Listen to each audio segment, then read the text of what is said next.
ಅರೆರೇ ಇದೇನಪ್ಪ ಈ ಥರ ಚುಚ್ತಾ ಇದ್ದೀರಿ ಅಂತ ಅಂದ್ಕೊಂಡ್ರಾ? ಇದೇನಿಲ್ಲ ಸರ್, ಸಾಗರದಲ್ಲಿರುವಂಥ ಆಕ್ಯುಪ್ರೆಷರ್ ಒಂದು ಪದ್ಧತಿಯ ಟ್ರೀಟ್ಮೆಂಟ್ ಇದು. ಮನುಷ್ಯನ ಪ್ರತಿಯೊಂದು ಕಾಯಿಲೆಗಳಿಗೂ ಪ್ರತಿಯೊಂದು ನೋವುಗಳಿಗೂ ನಮ್ಮಲ್ಲೇ ದೇವರು ಪಾಯಿಂಟ್ಗಳನ್ನ ಒಂದು ದೇಹದಲ್ಲಿ ಒಂದು ಬಿಂದು ಪಾಯಿಂಟ್ಗಳು ಅಂತ ಹೇಳ್ತೀವಿ, ಆ ರೀತಿ ಪಾಯಿಂಟ್ಗಳು ಕೊಟ್ಟಿರ್ತಾರೆ. ಅದನ್ನ ಆಕ್ಟಿವೇಟ್ ಮಾಡೋದ್ರ ಮೂಲಕ, ಅದಕ್ಕೆ ಪ್ರೆಷರ್ ಹಾಕೋದ್ರ ಮೂಲಕ ಪ್ರತಿಯೊಂದು ಕ್ಲಿಯರ್ ಆಗುತ್ತೆ ಅನ್ನೋದು ಡಾಕ್ಟರ್ ಮಹೇಶ್ ಅಂತ ಹೇಳಿ ಸನ್ನಿಧಿ ಕ್ಲಿನಿಕ್ಕು ಸಾಗರದಲ್ಲಿ. ಅದನ್ನು ಯಾರು ಬೇಕಾದ್ರೂ ಹೋಗಿ ಟ್ರೀಟ್ಮೆಂಟ್ ತೊಗೋಬೋದು. ಹಾಗಾಗಿ ಅದ್ರ ಬಗ್ಗೆ ಅವರೇನು ಹೇಳ್ತಾರೆ, ಆಕ್ಯುಪ್ರೆಷರ್ ಅಂದ್ರೇನು, ಅದೆಷ್ಟು ವರ್ಷ ಹಳೆಯದು, ಅದಕ್ಕೇನು ಇತಿಹಾಸ ಇದೆ, ಅದು ಯಾವ ರೀತಿಯಲ್ಲಿ ಕೆಲಸ ಮಾಡುತ್ತೆ ಅಂತೇಳಿ ನಾವು ಅವ್ರ ಬಾಯಿನಲ್ಲೇ ಕೇಳ್ತಾ ಹೋಗ್ಬೋದು. ನಾವು ನಿನ್ನೆ ಅರಕೆರೆ ಮತ್ತು ಕೂಟಿಗೆರೆ ಗ್ರಾಮದಿಂದ ಹೋದವ್ರಿಗಂತೂ ತುಂಬ ಅನುಕೂಲ ಅನ್ನಿಸ್ತು. ತುಂಬ ಅವ್ರಿಗೆ ರಿಲ್ಯಾಕ್ಸ್ ಇದು ಮಾಡಿದ್ರು. ಯಾರೆಲ್ಲ ವಯಸ್ಸು ಸಹಜವಾಗಿರುತ್ತಲ್ಲ, ಮೊಣಕಾಲು ನೋವು, ಆ ನೋವು, ಈ ನೋವು, ಬಿ ಪಿ, ಶುಗರು, ಇದೆಲ್ಲದಕ್ಕೂ ನಮ್ಮ ಪಾದಗಳಲ್ಲಿ, ನಮ್ಮ ಕೈಗಳಲ್ಲೇ ಪ್ರೆಷರ್ ಪಾಯಿಂಟ್ ಇದೆ ಅಂತೇಳಿ. ಬನ್ನಿ ಮಹೇಶ್ ಕುಮಾರ್ ಸರ್ ಮಾತು ಕೇಳಿಸ್ಕೊಳ್ಳೋಣ. Thank you. ಅಕ್ಯುಪ್ರೆಷರ್ ಎಂದರೇನು ಅಂತ ಒಂದು ಚಾಪ್ಟರ್ನಾಗ ಹೇಳುವಂಥದ್ದು. ಇವತ್ತು ನಾವೇನಾಗಿದೆ ಅಂದರೆ, ಪ್ರತಿಯೊಂದು ವಿಚಾರಕ್ಕೂ ಮನುಷ್ಯನಿಗೆ ಬರುವಂಥ ಕಾಯಿಲೆಗಳಿಗೆ ಚಿಕಿತ್ಸೆ ಅಂತ ಬಂದರೆ ಇಂಜೆಕ್ಷನ್ನು, ಮಾತ್ರೆ ಅನ್ನೋದೇನೆ ತಿಳ್ಕೊಂಡಿದ್ದೀವಿ. ಬಿಟ್ಟರೆ ಈ ಥರದೊಂದು ಮಾರ್ಗ ಇದೆ ಅನ್ನೋದನ್ನ ತುಂಬ ಜನಕ್ಕೆ ಗೊತ್ತಿಲ್ಲದೆ ಇರುವಂಥ ವಿಚಾರ ಆಗಿದೆ. ಕರೆಕ್ಟ್ ಅಲ್ವಾ? ಹಾಗಂತ ಹೇಳಿದ್ರೆ ಇವತ್ತು ಕಾಯಿಲೆಗಳು ಯಾಕೆ ಬರುತ್ತೆ ಅನ್ನೋದನ್ನ ಫಸ್ಟ್ ತಿಳ್ಕೊಳ್ಬೇಕಾಗಿದೆ. ಕಾಯಿಲೆಗಳು ಬರಲಿಕ್ಕೆ ಕಾರಣ ಏನು ಅಂತ ಆಯ್ತಾ?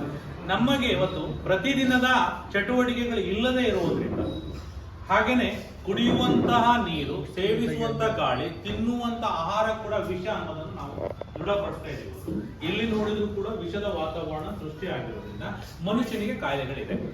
5,000 ವರ್ಷಗಳ ಹಿಂದೆ ಋಷಿ ಮುನಿಗಳು ಕಂಡುಹಿಡಿದಿರುವಂತಹ ಒಂದು ಚಿಕಿತ್ಸಾ ಪದ್ಧತಿ ಅಕ್ಯುಪ್ರೆಷರ್. ಎಷ್ಟು? 5,000 ವರ್ಷಗಳ ಹಿಂದೆ ಋಷಿ ಮುನಿಗಳು ಕಂಡುಹಿಡಿದಿರುವಂತಹ ಚಿಕಿತ್ಸಾ ಪದ್ಧತಿ ಅಕ್ಯುಪ್ರೆಷರ್. 9,000 ಕಾಯಿಲೆಗಳು ಮನುಷ್ಯನಿಗಿದೆ. ಎಷ್ಟು? 9,000 ಕಾಯಿಲೆಗಳು ಮನುಷ್ಯನಿಗಿದೆ. 72,000 ನರಗಳು ಮನುಷ್ಯನ ಬಾಡಿಯಲ್ಲಿದೆ. 72,000 ನರಗಳಲ್ಲಿ 36,000 ನರಗಳು ಶುದ್ಧ ರಕ್ತ ಹೋಗ್ಲಿಕ್ಕಿದ್ರೆ, ಇನ್ನು 36,000 ನರಗಳು ಅಶುದ್ಧ ರಕ್ತ ಬರ್ಲಿಕ್ಕೆ ಇರ್ತದೆ. ಕರೆಕ್ಟ್ ಅಲ್ಲ? ಇದನ್ನ ಪ್ಯೂರಿಫೈ ಮಾಡುವಂತ ಕೆಲಸ ಯಾರ್ದಾಗಿದೆ ಹಾಗಾದ್ರೆ? ಯಾರ್ದು? ಹಾರ್ಟ್. ಕರೆಕ್ಟ್ ಅಲ್ವಾ? ಇಲ್ಲಿ ಯಾವ ತರದಲ್ಲಿ ಕೆಲಸ ಮಾಡುತ್ತಂದ್ರೆ, ಒಂದು ವಿದ್ಯುತ್ ಚಾಲಿತ ಯಂತ್ರದ ರೀತಿಯಲ್ಲಿ ಮನುಷ್ಯನ ಬಾಡಿ ಕೆಲಸ ಮಾಡುತ್ತೆ. ಹೇಗಪ್ಪ ಅಂತ ಕೇಳಿದ್ರೆ, ಫ್ಯಾನ್ ಇಲ್ಲಿದೆ, ಸ್ವಿಚ್ ಇಲ್ಲಿದೆ, 2 ವೈರ್ಗಳು ಕನೆಕ್ಟ್ ಆಗಿರುತ್ತೆ, ಒಂದು ಪ್ಲಸ್ ಇನ್ನೊಂದು ಮೈನಸ್. ಸ್ವಿಚ್ ಅನ್ನು ಆನ್ ಮಾಡಿದ್ರೆ ತಿರುಗತ್ತೆ, ಆಫ್ ಮಾಡಿದ್ರೆ ಆಫ್ ಆಗುತ್ತೆ. ಇಲ್ಲೂ ಕೂಡ ದೇಹದ ಪ್ರತಿಯೊಂದು ಅಂಗಾಂಗ ಕೈ ಮತ್ತು ಕಾಲಲ್ಲಿ ಇರ್ತದೆ, ಕೈ ಮತ್ತು ಕಾಲುಗಳಲ್ಲಿ ಇರುತ್ತೆ. ಹಾಗೇನೆ ಕಿವಿ ಮತ್ತು ಮೂಗಲ್ಲೂ ಕೂಡ ಈ ಒಂದು ಅಂಗಾಂಗ ಇರ್ತದೆ. ಅಂದ್ರೆ ಪಾಯಿಂಟ್ಸ್ ಗಳು ಇರುತ್ತೆ ಅಂತ ಹೇಳೋದು ಅಕ್ಯುಪ್ರೆಷರ್ ಪಾಯಿಂಟ್ಸ್ ಗಳು. ಅಕ್ಯುಪ್ರೆಷರ್ ಅಂದ್ರೆ ಒತ್ತಡ ಚಿಕಿತ್ಸೆ. ಅಕ್ಯುಪಂಕ್ಚರ್ ಅಂದ್ರೆ ಇದು ಚೀನಾದವ್ರ ಕೆಲಸ. ಏನಾಗತ್ತಪ್ಪ ಅಂದ್ರೆ, ಯಾವುದಾದ್ರೂ ಒಂದು ವಸ್ತುವನ್ನ ರೆಡಿ ಮಾಡಿದರೆ ಇಂಡಿಯಾದವರು, ಜಪಾನ್ನವರು ಅಂತ ಆದ್ರೆ ಅದನ್ನ ಡುಪ್ಲಿಕೇಟ್ ಮಾಡುವಂತ ಕೆಲಸ ಯಾರ್ದು? ಚೀನಾದವರು. ಇಲ್ಲಿ ಅಕ್ಯುಪ್ರೆಷರ್ ಅನ್ನೋದು ಒಂದು ಒತ್ತಡ ಚಿಕಿತ್ಸೆ ಅನ್ನೋದು 5,000 ವರ್ಷಗಳ ಹಿಂದೆ ಋಷಿಮುನಿಗಳು ಕಂಡುಹಿಡಿದಿರುವಂತ ಒಂದು ಚಿಕಿತ್ಸೆಯನ್ನ ಇದನ್ನ ಅಕ್ಯುಪಂಕ್ಚರ್ ಆಗಿ ಮಾಡಿದಂತವ್ರು ಯಾರು? ಚೀನಾ. ಅಕ್ಯುಪ್ರೆಷರ್ ಇಂಡಿಯನ್ ಚಿಕಿತ್ಸೆ, ಅಕ್ಯುಪಂಕ್ಚರ್ ಚೀನಾ ಚಿಕಿತ್ಸೆ. ಇದು ನೆನಪಿರ್ಬೇಕಂತ. ಇವತ್ತು ನಾವುಗಳು ಯಾಕೆ ಬರಿಗಾಲಲ್ಲಿ ಓಡಾಟ ಮಾಡ್ಬೇಕಂತ ಹೇಳ್ತೀವಿ ಅಂದ್ರೆ, ಭೂಮಿಯ ಗುರುತ್ವಾಕರ್ಷಣ ಶಕ್ತಿ ಏನು ಮ್ಯಾಗ್ನೆಟಿಕ್ ಪವರ್ ಅಂತೀವೋ, ಮನುಷ್ಯನ ಬಾಡಿಯಲ್ಲಿರುವಂತಹ ಪ್ಲಸ್ ಮೈನಸ್ ಅನ್ನು ಈಕ್ವಲ್ ಮಾಡುವಂತ ಕೆಲಸ ಮಾಡುತ್ತೆ. ಇದು ಫಸ್ಟ್ ಒನ್. ಇವತ್ತು ನಮ್ಮ ಬಾಡಿಯಲ್ಲಿ ಎಲ್ಲಿ ಬೇಕಂದ್ರಲ್ಲಿ ಹೆಪ್ಪುಗಟ್ಟಬಹುದು, ಎಲ್ಲಿ ಬೇಕಂದ್ರಲ್ಲಿ ಏನಾಗ್ತಾ ಇರ್ಬೋದು, ಕೊಲೆಸ್ಟ್ರಾಲ್ ಆಡ್ ಆಗ್ತಾ ಇರ್ಬೋದು. ಅದನ್ನ ತಿಳಿಗೊಳಿಸಲಿಕ್ಕೆ ಯಾರಿಂದ ಸಾಧ್ಯ ಇದೆ? ಬ್ಲಡ್ ಸರ್ಕ್ಯುಲೇಷನ್ ಪ್ರಮಾಣ ಜಾಸ್ತಿ ಇರಬೇಕು. ಅವಾಗ ನಾವು ಬರಿಗಾಲಲ್ಲಿ ವಾಕ್ ಮಾಡ್ಬೇಕಂತ ಹೇಳ್ತೀವಿ. ಯಾವಾಗ ಬರಿಗಾಲಲ್ಲಿ ವಾಕ್ ಮಾಡ್ತೀವೋ ನಮ್ಮ ಬ್ರೈನಿಗೆ ಆ ಕಲ್ ಚುಚ್ಚುವಿಕೆ ಗೊತ್ತಾಗುತ್ತೆ. ಆ ಕಾಲಿಗೆ ಚುಚ್ಚುವಿಕೆ ಪ್ರಮಾಣ ಗೊತ್ತಾದಾಗ ಏನಾಗುತ್ತೆ? ಫ್ಲೋಯಿಂಗ್ ಪ್ರಮಾಣ ಜಾಸ್ತಿ ಆಗುತ್ತೆ, ಬ್ಲಡ್ ಪ್ರೆಷರ್ ಹೆಚ್ಚಾಗ್ಲಿಕ್ಕೆ ಸ್ಟಾರ್ಟ್ ಆಗುತ್ತೆ. ಓಕೆನಾ? ಇದರಿಂದ ಏನಾಗತ್ತಪ್ಪ ಅಂದ್ರೆ, ನಮ್ಮ ಕಾಯಿಲೆಗಳು ಯಾವುದು ಬರದ ರೀತಿಯಲ್ಲಿ ತಡೆ ಕಟ್ಟಬಹುದು ಅಂತ ಹೇಳುವಂಥದ್ದು. ಓಕೆ, ಕೈಯಲ್ಲಿ ಅಕ್ಯುಪ್ರೆಷರ್ ಬಿಂದುಗಳು ಯಾವ್ಯಾವ್ದು ಎಲ್ಲೆಲ್ಲಿ ಬರುತ್ತೆ ಅನ್ನೋದನ್ನು ತೋರಿಸ್ಕೊಡ್ತೀನಿ ನಾನು. ಇಲ್ಲಿ ನೋಡಿ. ಓಕೆ, ಇವೆರಡರ ಮಧ್ಯದಲ್ಲಿ ಶ್ವಾಸಕೋಶ ಅಂಡ್ ಥೈಮಸ್ ಬರುತ್ತೆ. ಶ್ವಾಸಕೋಶ ಅಂಡ್ ಥೈಮಸ್. ಲಂಗ್ಸ್ ಪಾಯಿಂಟ್ಸ್ ಇಲ್ಲಿ ಇರುತ್ತೆ, ಹಾರ್ಟ್ ಪಾಯಿಂಟ್ಸ್ ಇಲ್ಲ. ಇದು ಹಾರ್ಟಿನ ಸ್ವಲ್ಪ ಪಕ್ಕದಲ್ಲಿ ಏನು ನಮ್ಮ ಪ್ಯಾಂಕ್ರಿಯಾಸ್, ಮೇದೋಜೀರಕ ಗ್ರಂಥಿ. ಅದರ ಸ್ವಲ್ಪ ಅಪೋಸಿಟ್ ಅಲ್ಲಿ ಆಂಡ್ರಿನಲ್ ಗ್ರಂಥಿ ಬರುತ್ತೆ. ಪ್ಯಾಂಕ್ರಿಯಸ್ ಮತ್ತು ಆಂಡ್ರಿನಲ್ ಗ್ರಂಥಿ ಇವೆರಡು ಏನ್ ಗ್ರಂಥಿಗಳು ಅಂತ ಕೇಳಿದ್ರೆ, ಶುಗರಿಗೆ ಸಂಬಂಧಪಟ್ಟ ಗ್ರಂಥಿಗಳು ಅಂತ ಹೇಳ್ತೀವಿ. ಓಕೆನಾ? ಹಾಗೆ ಸ್ವಲ್ಪ ಪಕ್ಕದಲ್ಲಿ ಕೆಳಭಾಗದಲ್ಲಿ ಕಿಡ್ನಿ ಪಾಯಿಂಟ್ಸ್ ಬರುತ್ತೆ. ಕಿಡ್ನಿ ಪಾಯಿಂಟ್ಸ್ ಬರುತ್ತೆ. ಅದರಲ್ಲಿ ಮಧ್ಯದಲ್ಲಿ ದೊಡ್ಡ ಕರಳು ಸಣ್ಣ ಕರಳೆಲ್ಲ ಈ ಭಾಗದಲ್ಲಿ ಬರುತ್ತೆ. ಪ್ರೋಸ್ಟೇಟ್, ಯೋನಿ, ಅಂಡಾಶಯ, ಗರ್ಭಾಶಯ, ದುಗ್ಧರಸ ಗ್ರಂಥಿ. ಯಾಕೆ ನಾವು ಮೊದಲಿಂದನೇ ಹೇಳುವಂಥದ್ದು ಏನಪ್ಪಾ ಅಂದ್ರೆ, ಯಾರು ಕೈಗೆ ಕೈ ಬಳೆಗಳನ್ನ ಸರಿಯಾಗಿ ತೊಡ್ತಾರೋ ಅವರಿಗೆ ಋತುಚಕ್ರದಲ್ಲಿ ಯಾವುದೇ ತರದ ಸಮಸ್ಯೆ ಬರಲ್ಲ. ಇವತ್ತು ಏನಾಗ್ಬಿಟ್ಟಿದೆಪ್ಪ ಅಂದ್ರೆ, ಬಳೆಗಳನ್ನ ತೊಡುವಂಥದ್ದು ಫ್ಯಾಷನ್ ಆಗ್ಬಿಟ್ಟಿದೆ. ಈ ಫ್ಯಾಷನ್ ಏನ್ ಮಾಡ್ತಾ ಇದೆ ಅಂದ್ರೆ, ಅವರ ಋತುಚಕ್ರವನ್ನೇ ಬದಲಾವಣೆ ಮಾಡ್ತಾ ಇದೆ. ಇವತ್ತು ಯಾಕೆ ವಾಚನ್ನ ಕಟ್ತಾ ಇದ್ದಾರೆ, ಯಾಕೆ ಕೈಗಳಿಗೆ ಕಟ್ಗಳನ್ನ ಹಾಕ್ತಾ ಇದ್ದಾರೆ, ದಾರಗಳನ್ನ ಕಟ್ತಾ ಇದ್ದಾರೆ ಅಂದ್ರೆ, ಇದು ರೀಸನ್ ಬಂದ್ಬಿಟ್ಟು ಅವರ ಒಂದು ಹಾರ್ಮೋನ್ಸ್ ಇನ್ಬ್ಯಾಲೆನ್ಸ್ ಆಗದೆ ಇರಲಿ ಅನ್ನುವಂಥದ್ದು ಮೇನ್ ರೀಸನ್ ಆಗಿರುತ್ತೆ. ಅರ್ಥ ಆಗ್ತದೆ?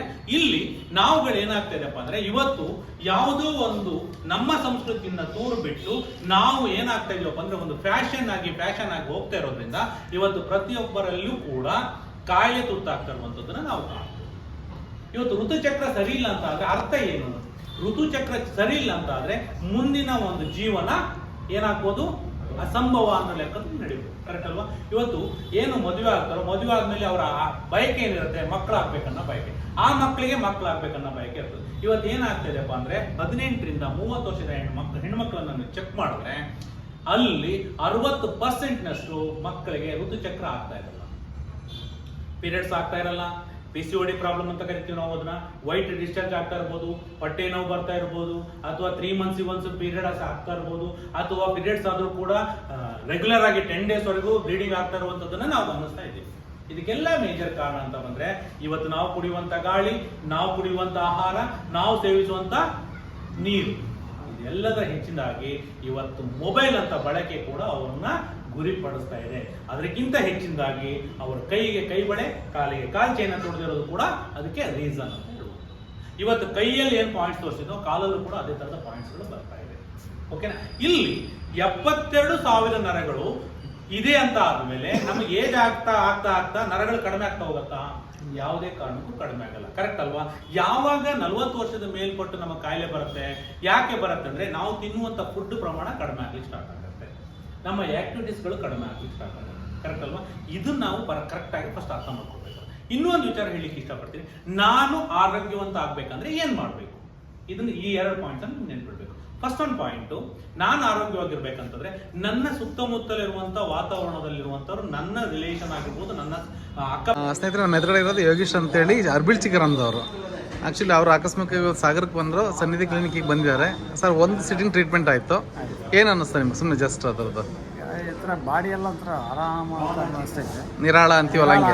ಒಂಥರ ಆಗ್ತೈತೆ. ಹಾಂ, ಎಲ್ಲ ಭಾಗ ಸ್ಪೇರ್ಗಳು, ಪ್ರತಿಯೊಂದು ಸ್ಪೇರು ಸಹ ಏನೋ ಜುಮ್ ಅಂತ ಅಂದ್ಬಿಟ್ಟು ಎಲ್ಲದು ಪ್ರೆಷರ್ ಆಯ್ತು, ಎಲ್ಲ ಕಡೆ ರಕ್ತ ಸಂಚಾರ ಆಯ್ತೇನೋ ಅನ್ನೋ ವಿಷಯ ಆಯ್ತು. ಓಕೆ, ನಮ್ಗೆ ಅದು ಫೀಲಿಂಗ್ ಆಗುತ್ತಲ್ಲ? ಅಯ್ಯೋ, ತುಂಬಾ ಫೀಲಿಂಗ್ ಆಗುತ್ತೆ. ಅಂದರೆ ಈ ಔಷಧಿಗಳಿಗಿಂತ ಇದು ಒಳ್ಳೇದು ಅಂತ ಅನ್ನಿಸ್ತಲ್ಲ? ಈ ಔಷಧಿಗಳು ತಗೊಂಡು ನರಳಕ್ಕಿಂತ ಬೆಳಗ್ಗೆ ಭರ್ತಿ ಆಗ್ತಾ ಇದೆ.